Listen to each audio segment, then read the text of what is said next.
Puji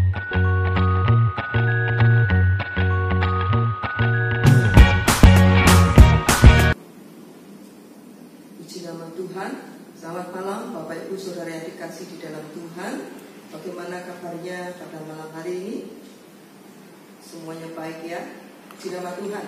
Harapan kami walaupun dalam ibadah malam hari ini kita tidak bersama-sama di dalam gereja, tetapi semua dalam keadaan baik. Ibadah kami tanggal 26 Maret 2020. Malam hari ini kita akan bersama-sama mendengarkan firman Tuhan.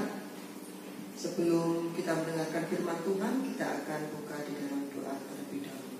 Bapa di dalam surga, bersyukur pada malam hari ini kembali Tuhan kami masih diberi kesempatan untuk bersama-sama bersekutu bersama dengan sidang jemaat-Mu yang ada di rumah masing-masing. Sebentar kami akan mendengarkan firman-Mu. Kiranya kuasa Roh Kudus memberkati baik hamba-Mu yang akan menyampaikan, baik semua yang akan mendengarkan firman. Tutup bungkus kami selalu dengan kuasa darah-Mu. Di dalam nama Tuhan Yesus kami akan sambut firman. Haleluya, amin. Bapak Ibu Saudara dikasih di dalam Tuhan, malam hari ini kita akan mendengarkan renungan firman Tuhan yang saya beri tema jangan takut. Mengapa saudara? Karena kita tahu hari-hari ini kita melihat atau mengetahui banyak sekali orang-orang yang merasakan ketakutan. Dan dampak daripada ketakutan itu seringkali ya tanpa kita sadari akan membuat kita tuh merasa stres atau tertekan atau membuat kita tuh tidak merasa nyaman, saudara ya. Namun ada satu berita yang baik buat kita orang-orang percaya bahwa Tuhan Yesus selalu ada bersama dengan kita dan setiap saat, setiap waktu siap untuk menolong kita untuk mengatasi stres yang kita hadapi, kekhawatiran, kecemasan, ketakutan saudara ya, bersama dengan Tuhan Yesus. Mari saudara, malam ini kita akan buka di dalam Mazmur 43 ayat yang kelima. Mazmur 43 ayat yang kelima kita akan baca. Mari saudara yang di rumah silakan menyimak. Saya akan membacakannya. Mengapa engkau tertekan hai jiwaku, dan mengapa engkau gelisah di dalam diriku? Berharaplah kepada Allah, sebab aku bersyukur lagi kepadanya, penolongku dan Allahku. Puji nama Tuhan. Bapak Ibu Saudara yang dikasih di dalam Tuhan, ayat ini mengatakan ya bagaimana keadaan Daud pada waktu itu ya, bahwa Daud sedang dalam keadaan tertekan ya. Jiwanya tertekan. Kita melihat saudara, akibat dari apa yang Daud alami ini saudara, stres yang Daud alami ini, maka di sini kita melihat ada dua hal yang menimpa Daud pada waktu itu. Yang pertama adalah kondisi jiwanya tertekan. Yang kedua dikatakan bahwa ia mengalami kegelisahan di dalam kehidupannya.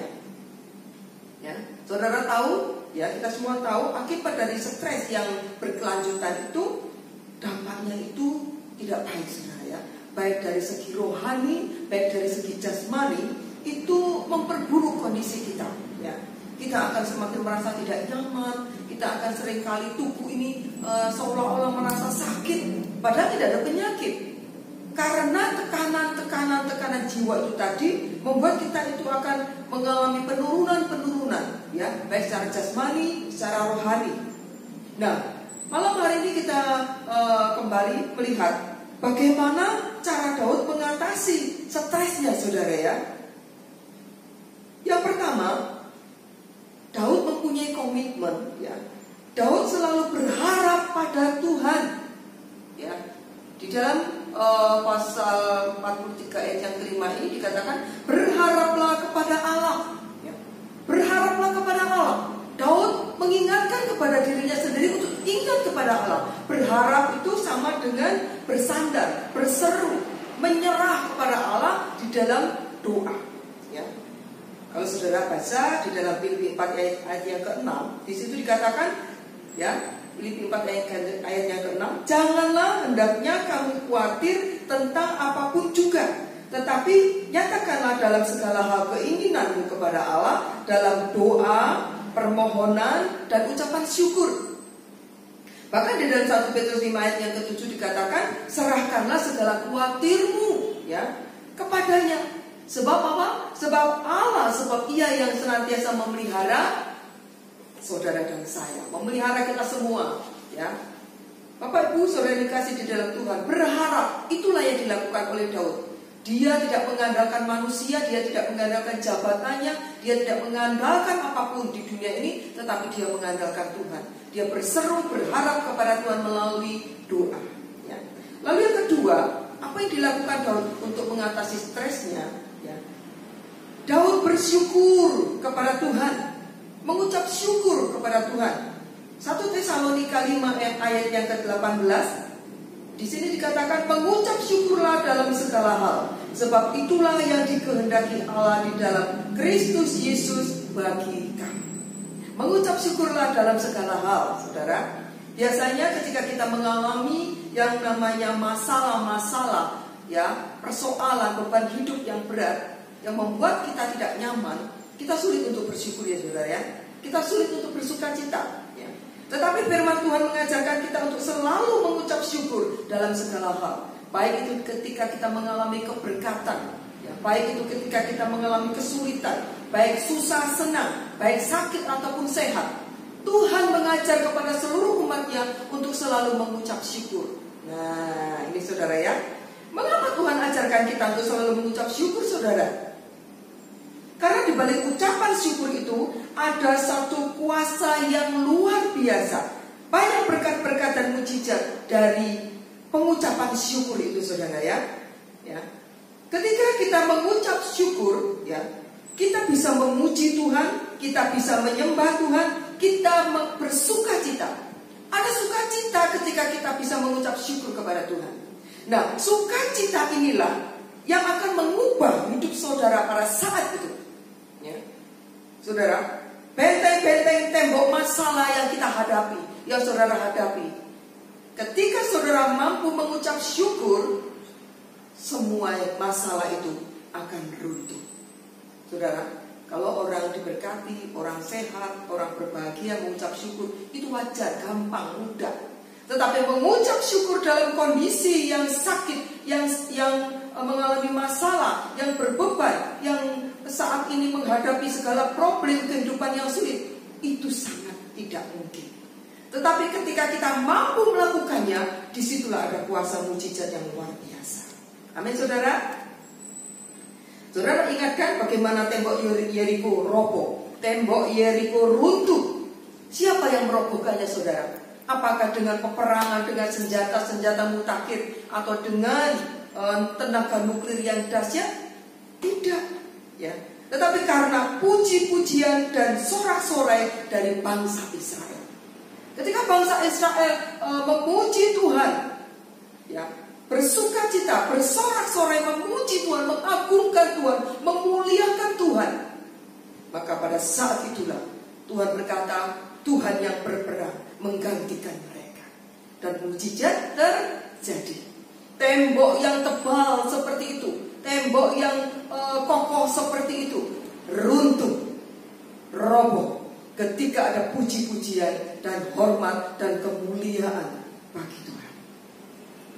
Bapak Ibu saudara yang dikasih di dalam Tuhan, sebesar apapun, seberat apapun masalah yang kita hadapi pada saat ini, saudara, yang secara pikiran, akal pikir manusia, kita sudah tidak mampu menghadapinya.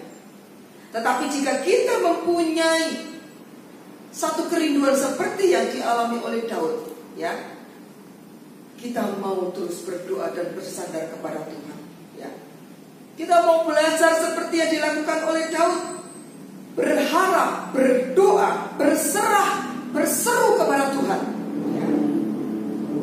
Maka ketakutan, kecemasan, kekhawatiran itu akan lenyap, ya. Daud selalu mengucap syukur, memuji, menyembah Tuhan. Di dalam Mazmur 118 ayat yang kelima, di sini juga dikatakan, dalam kesesakan aku telah berseru kepada Tuhan. Nah, kembali Daud mengatakan dalam kondisi tertekan, dalam kondisi mengalami kesesakan, Daud berseru kepada Tuhan, dan Tuhan telah menjawab aku dengan memberi kelegaan. Nah, saudara yang kekasih di dalam Tuhan, ya, Tuhan Yesus juga mengatakan, marilah kepadaku semua yang letih lesu dan berbeban berat, aku akan memberikan kelegaan kepadamu. Bukan apa yang saudara alami saat ini? Seberat apa? Mari, undangan Yesus ini kita respon. Kita mau datang kepada Tuhan seperti Daud, berdoa, berseru, tersungkur di bawah kaki Yesus. Dan kita mau belajar mengucap syukur dalam kondisi apapun. Ya. Mazmur 23 ayat 4. Sekalipun aku berjalan dalam lembah kekelaman, ku tidak takut bahaya sebab Engkau besertaku. Ya, gadamu dan tongkatmu itulah yang menghibur aku. Luar biasa firman Tuhan pada malam hari ini, saudara ya. Saudara yang dikasih di dalam Tuhan, mari kita mau bersama-sama menghadapi kesulitan-kesulitan. Kita akan lewati masa-masa yang penuh dengan tantangan hari-hari ini, saudara, bersama dengan Tuhan Yesus. Dalam situasi apapun, dalam kondisi apapun, jika kita berjalan bersama dengan Tuhan Yesus, maka Tuhan akan memampukan kita. Tuhan akan memberi kekuatan kepada kita.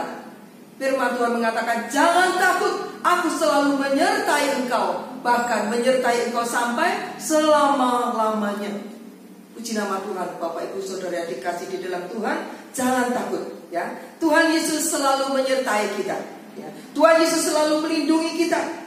Tuhan Yesus selalu berjanji untuk senantiasa memelihara kehidupan saudara dan saya dalam segala situasi apapun. Amin. Tuhan Yesus memberkati. Puji nama Tuhan, Bapak Ibu Saudara yang dikasih di dalam Tuhan, mari kita akan tutup renungan firman Tuhan pada malam hari ini dengan doa. Kita akan bersama-sama berdoa. Bapa di dalam surga, kembali kami mengucap syukur kepadamu Tuhan. Kalau Tuhan sudah memberkati kami dengan kebenaran firman-Mu, biarlah Tuhan menghadapi situasi kondisi pada saat ini, seringkali kami berhadapkan dengan perasaan cemas, takut, khawatir. Tetapi firman-Mu pada malam hari ini kembali mengingatkan kepada kami bahwa kami tidak berjalan sendiri. Tuhan Yesus selalu bersama dengan kami, menyertai, melindungi kami. Bahkan jaminan firman-Mu Tuhan membuat kami merasa diberkati pada malam hari ini. Tuhan Yesus berkati sidang jemaat-Mu bersama keluarga masing-masing di dalam rumah mereka Bapa. Sebagaimana Tuhan juga memberkati kami, seluruh isi pastori di dalam gereja ini. Tuhan, malam hari ini kami menyerahkan segenap kehidupan kami bersama seluruh sidang jemaat-Mu ke dalam tangan. Teguhkan dan kuatkan iman kami, berkati kami Tuhan dengan firman dan Roh Kudus yang terus menaungi dan melindungi kami. Mulai malam hari ini bahkan selama-lamanya Tuhan tetap menyertai kami. Di dalam nama Tuhan Yesus hamba mohonkan doa ini. Haleluya. Amin. Tuhan memberkati. Selamat malam.